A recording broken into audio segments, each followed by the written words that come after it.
All right. Hey, what's up, fam? What's up? Once again, welcome back. It's your girl, Leo. And we are so blessed over here. Thank you for joining us. And we're going to continue, right?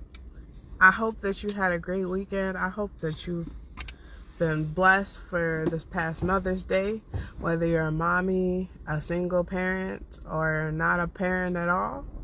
I hope that you had a blessed Mother's Day. Okay? But, that was yesterday, and neither is here nor there. Well, what we're talking about right now, I had to come and give it to you. And look, I told y'all what I was going to name it in the last episode, the last live, But, y'all know I was just playing, right?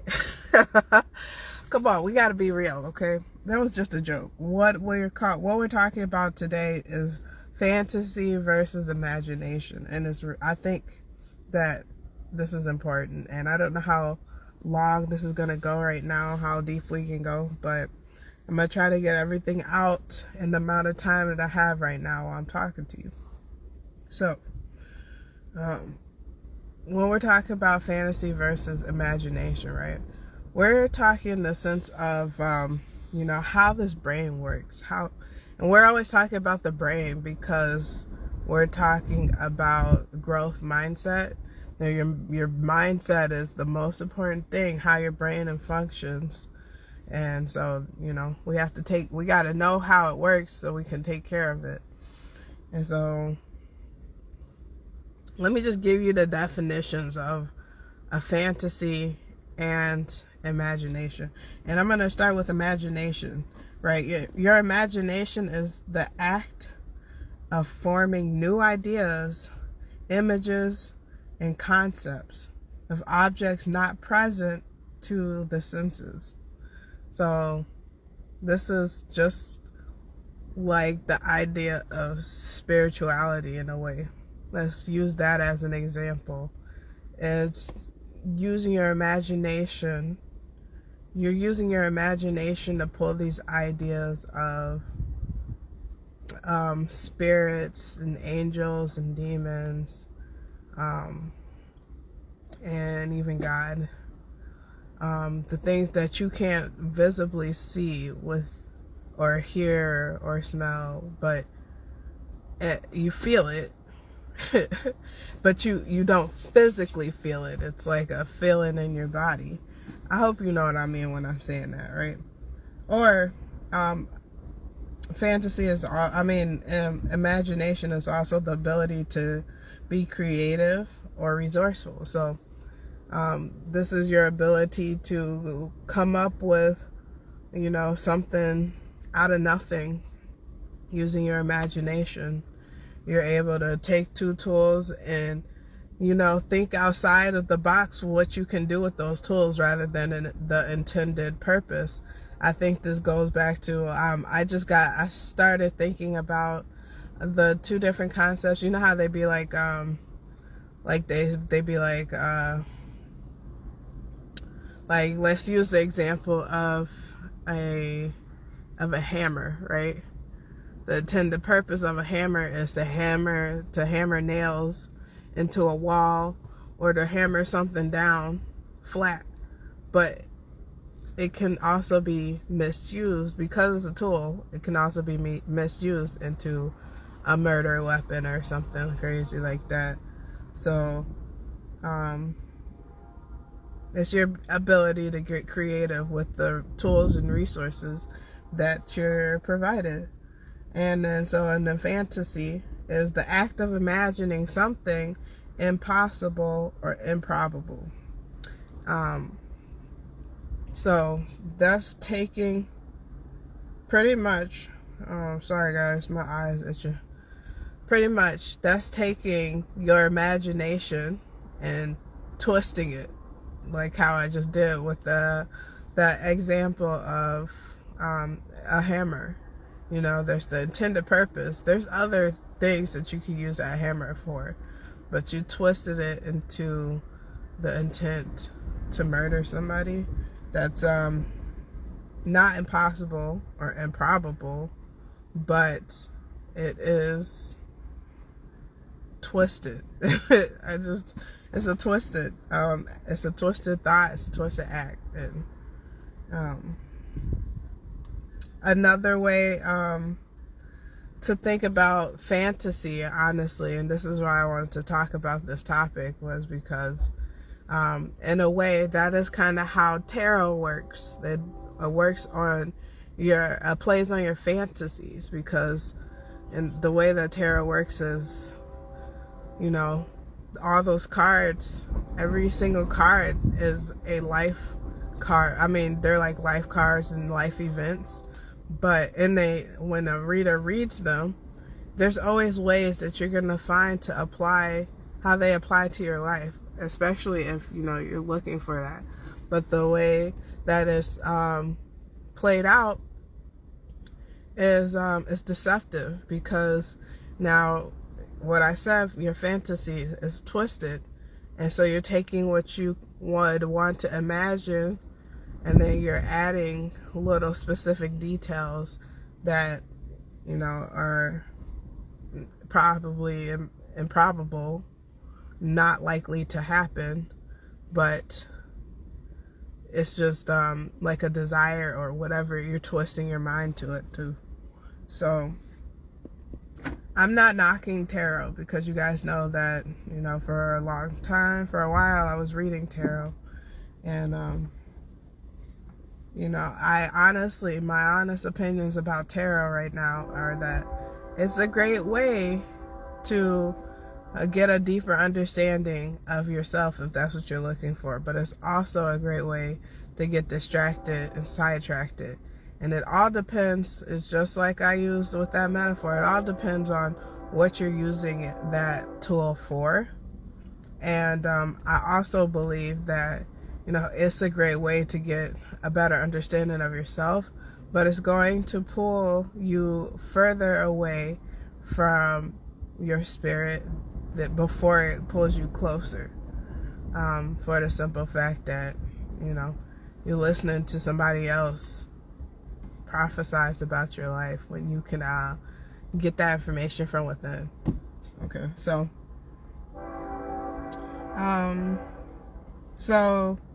when we're talking about fantasies, right, off of the definitions that I just gave you, fantasy is fake. Imagination is glorifying. It's like magnetizing. What I mean by a fantasy is fake, like I said, it's deceptive. So it's not completely honest. It's feeding you an illusion of your imagination that you desire. So it's helping you, like, say, okay, so this is another example, right, of tarot. Because let's say you're using tarot, and it's great because it's helping you. Maybe you lost connection with your imagination. Okay, so tarot's helping you gain back that ability to imagine, because of how they tell the story, and you can see that playing out for yourself. But it's not good, because then they're adding all these little details that you're seeing into your life that actually don't apply. Irrelevant and impossible. But because you desire it, your brain is twisting up. And then there's also, thinking of scenarios of, oh, well, I did this or I did that, and so now I deserve something. Or like that whole idea of a fucking twin soul or whatever. My twin soul, and then you're just fucking imagining. You're just imagining some shit that you have with this person that's not actually a twin soul. It's somebody that you should get the fuck out of your life, But yeah, and it's also doesn't bring a fantasy also does not bring glory, and it also is all about you, right? So it's like self-obsessed. It's like you painting the picture of your perfect desires around you, and it's not very inclusive in a way where it's like for the good of me and all. It's like for the good of you, and it's what you desire. It's what it's your desires, but in a twisted way. Like let's say, for example, you get a, because I'm using tarot because this is what I'm familiar with, right?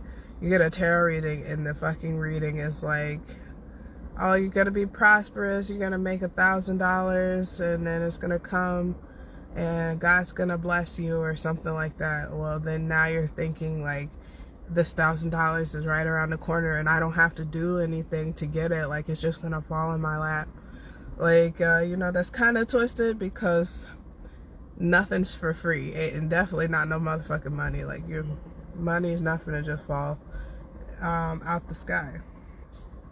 Like, even if it seems like that, like let's say you fucking find $1,000 on the bus, that wasn't free. That cost somebody something. That you found the $1,000, somebody lost $1,000, and also you found that $1,000. You're gonna have to pay that back some other form, whether it's physically or spiritually or mentally. Okay, so just think about that.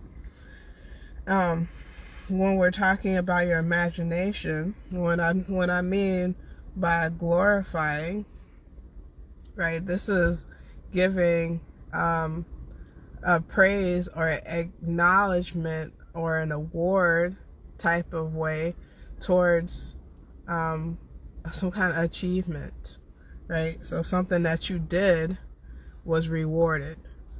And so your imagination is like, I guess I like to, for your imagination to keep it pure, what I would like to imagine, use as a metaphor would be let's say, you spending time with God, and then tapping into your gift. Like, okay, let's say you're a basketball player or something, and your spending time with God is spending time on the court, right? And every time you're on the court, when you're with people or when you're alone, most times it's probably alone that you're going to have these ideas, and you're throwing your free shots and your back throws or whatever the fuck they're called. I don't know what they're called.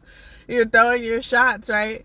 And then all of a sudden something clicks in your mind, and you're like, oh, like I'm going to be in the NBA. Like, you saw the image, okay? That's your imagination. You're like, this, with me doing this practice every day and taking these steps, it's inevitable. I know that I'm going to be in the NBA. I can feel it. That's a good example. And it's also imagination. Okay. So I already said that imagination is birthing your creativity. So, let's go back to that example. If you're a basketball player, you're going to think of, you see that for yourself to be in the NBA. Now you're taking your shit serious, for one. Now you're also getting creative with how you network and how you talk with your playmates, and how you do your friendly competition or whatever, or if you do serious competition. And you're getting creative with your craft. You're thinking of different ways that you can break ankles out here. Like you're thinking of different ways of how can I stand out with this gift that I have, and then it's also is also helping you tap into your intuition, the more that you use your imagination, because what I just said earlier, right? Let's go back to the NBA metaphor. So you're on the court, you're playing ball, and then you get a vision. that's your intuition. That's your psychic abilities. That is your communication with spirit. That was you tapping into the God consciousness within you that's guiding you towards, your destiny in this life, or, the purpose of your life in this season. I just really quickly wanted to share a story with you guys because I think I already said that I don't do tarot anymore, and I want to share this story with you because I feel like my experience with tarot is probably the best that I can give off of this topic. And so, like I said, tarot can be good and bad. So, like, what happened with me with tarot was, and I never will shit on tarot because, like I said, it can be good and bad. It helped me a lot, but it also revealed to me a lot of, once I took my break from tarot, it revealed to me a lot of deception that I was placing on myself. So self-deceiving. And so it was really interesting to me because there was a point in time when I was doing tarot, and I was on this app that was like, you can talk, you can do kind of like audio, like live audio chats with a group of people, and you can like talk about any topic that you want to talk about, and then people can kind of just like, as they find your what do you call it, your thread, as they find your thread, they can kind of chime in whenever they want it. And so I was on that app, and this is a time when I was really deep into tarot still, and I was looking and just trying to like listen to what other people thought about tarot. And there was a lady, and she was pretty much saying how tarot was evil and you should follow God. And at the time I was like, this is weird, like tarot is not evil, and not that you shouldn't follow God, but like, why would you shit on somebody else's beliefs just because they don't believe in God? Like, that don't sound right to me. But now, what happened to me was, I think I saw that, and then I was pushed by my guides, right, to take a break from tarot. And I was fighting it for the longest time because, I felt like tarot pretty much opened so many doors for me, and within these last 2 years. And, like, so many fucking doors, right? And so, I was pushed to stop watching tarot, and I didn't understand I didn't completely understand why at first. I would be like, people would tell me, like, they would ask me if I was still reading tarot, and I would be like, no, I can't do it right now. And they'd be like, why'd you stop reading? And my only answer was, because my spirit told me to. Like, and then people look at me crazy, like, what does that mean? But what it really was like, after a time of not reading tarot, I realized now, as I got closer with God, I realize now that it wasn't completely bad, but it wasn't completely good. It was deceptive, and anytime there's deception, that is not of God. It's not holy, because it can be misconstrued and misunderstood, and there can be a lot of motherfucking misunderstanding. And I'm understanding the way that God consciousness works is very direct, and it needs to have direct communication. That has to have that communication in order to progress forward.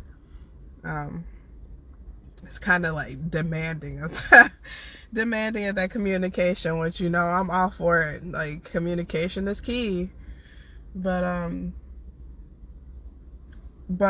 I'll explain to you really quickly how it was, like, an example of what it was good for me for and what it was bad. And so I feel like tarot was really good for me because it shed a lot of light about a lot of the people that I had in my life at this time that were actually not with me or against me, but, you know, these are the people that I call my friends and my family. And I didn't understand without the tarot. It was actually with the tarot, it was hard to accept, but I came to a place where I had to accept it because all the fucking signs, you know, not only the tarot signs, but the signs of the universe and the patterns that were playing out. It was like, eat this truth. And I was like, you're force feeding me, you know. It kind of sucked, but and then the way that it was bad was because I got so deep into it. I actually got addicted to tarot. I'm not gonna lie, I got addicted to it, and I was so deep into tarot that you know, sometimes there's something that they're explaining that may not exactly apply to your life, but you're finding ways, your brain is finding ways on how to make that apply. You know, how does that apply to your life? And so then what I was doing was taking people that were in my life or no longer in my life and putting pieces together that probably didn't exactly fit the way they were supposed to fit, but it made sense to me that way. And so it was pretty much like, with tarot, making up my own story. And so that's why I say it can be good and it can be bad, but in a way, all it is doing is fantasizing, and fantasizing is another way of saying ruminating, and all of that is just twisted, you know. It's twisted because it's not in reality, it's not glorifying you or God or the people around you, and it's really not doing anything to progress you forward. So I say all of that to say that you want to let go of the twisted imagination, okay?